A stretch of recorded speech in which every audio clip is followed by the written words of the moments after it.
শুভ দুপুর বন্ধুরা, পুষ্পা কিচেনে আপনাদের স্বাগত জানাই। আজকে আমি তেলাপিয়া মাছ দিয়ে তেলাকচু শাকের ঝোল রান্না করব। তার জন্য আমি তেলাপিয়া মাছগুলোকে প্রথমে কেটে নিচ্ছি। তো দেখতে থাকুন ভিডিওটা, আশা করি আপনাদের ভালো লাগবে। মাছগুলোকে আমি কেটে ধুয়ে পরিষ্কার করে নেব। এক এক করে আমি সব মাছগুলোকে কেটে ধুয়ে নিয়েছি। আর পাশের বাগান থেকে আমি এই তেলাকচুর শাকগুলোকে তুলে নিয়ে এসেছি। এই শাক দিয়ে তেলাপিয়া মাছের ঝোল খেতে দুর্দান্ত লাগে। আমি তেলাকচুর শাকগুলোকে কেটে নিচ্ছি, বেশি নিচ্ছি না, আমি আগার কচি অংশটুকু নিচ্ছি আর পাতাগুলো নিচ্ছি। শাকগুলো আমি কেটে নিয়েছি, এবার কেটে নিচ্ছি আমি কিছুটা আলু। মাছের ঝোলে দেওয়ার জন্য আমি আলু কেটে নিয়েছি, এবার আদা ছুলে নিচ্ছি, আদা ছুলে কেটে নেব। মাছের ঝোলের জন্য আলু আর শাক কেটে নেওয়া হয়ে গেছে। এবার আমি মশলা বেটে নেব। মশলায় নিয়েছি জিরে, কটা শুকনো লঙ্কা আর আদা। আমি এখন মশলাটাকে বেটে নিচ্ছি। মশলাটাকে আমি একটু মিহি করে বেটে নেব। আমার জিরে আর লঙ্কাটা মিহি করে বেটে নেওয়া হয়ে গেছে। এবার আমি আদাটাকে বেটে নিচ্ছি। আমি আদাটাকেও মিহি করে বেটে নিয়েছি। আমার মশলাটা প্রায় বাটা হয়ে গেছে। এবার আমি মশলাটাকে শিল থেকে একটা পাত্রে উঠিয়ে নিচ্ছি। আমি সব কেটে বেটে গুছিয়ে নিয়েছি। এদিকে আমি উনুন ধরিয়ে কড়াই বসিয়ে দিলাম। কড়াইটাকে একটু গরম হতে রেখে আমি মাছের লবণ হলুদ মাখিয়ে নেব।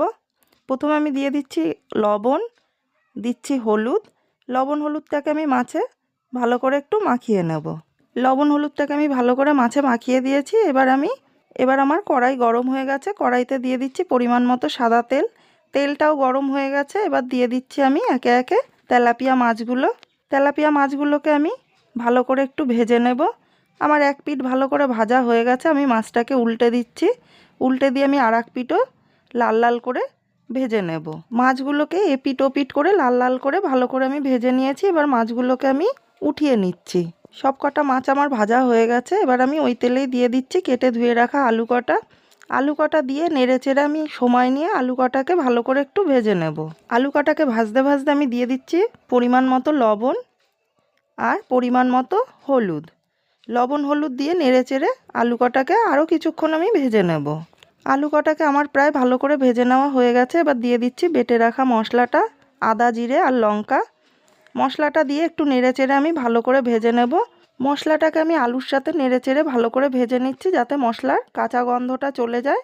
মশলাটাকে আমি ভালো করে কষিয়ে নিয়েছি। মশলাটা দিয়ে তেলও ছেড়ে দিয়েছে। এবার দিয়ে দিচ্ছি কেটে ধুয়ে রাখা শাক কটা। শাক কটাকে দিয়ে একটু নেড়ে চেড়ে আমি ভালো করে আলুর সাথে ভেজে নেব।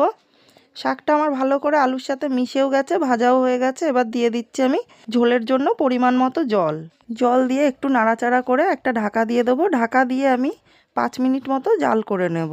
আমি ঢাকা দিয়ে 5-7 মিনিট মতো জাল করে নিয়েছি। এবার আমি ঢাকাটা খুলে নিচ্ছি। আলু আর শাকটা আমার ভালো করে সেদ্ধ হয়ে গেছে। এবার আমি গামলায় নামিয়ে নেব শাকটাকে ফোড়ন দেওয়ার জন্য। আমি তরকারিটাকে গামলায় নামিয়ে নিয়েছি। নামিয়ে কড়াই পরিষ্কার করে উনুনে বসিয়ে দিয়েছি। এবার আমি দিয়ে দিচ্ছি পরিমাণ মতো সাদা তেল। ফোড়নে দিচ্ছি আমি একটা তেজপাতা আর কয়েকটা গোটা জিরে। জিরে আর তেজপাতাটাকে আমি একটু নেড়ে চেড়ে ভালো করে ভেজে নিচ্ছি। জিরে আর তেজপাতাটা আমার ভালো করে ভাজা হয়ে গেছে। এবার আমি তরকারিটাকে ঢেলে দিচ্ছি।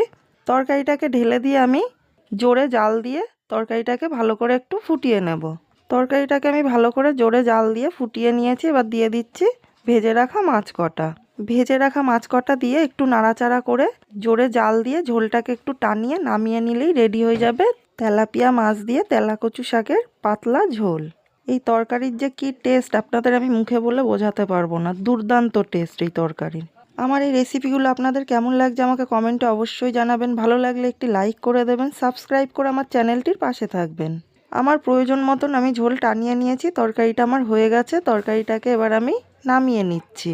তেলাপিয়া মাছ দিয়ে তেলাকচু শাকের ঝোল খাওয়ার জন্য এখন তৈরি। দুপুরে গরম গরম ভাতের সাথে তেলাকচু শাকের ঝোল দিয়ে আজকের খাবারটি আমি পরিবেশন করলাম। খাবারটি আপনাদের কেমন লাগলো আমাকে কমেন্টে অবশ্যই জানাবেন।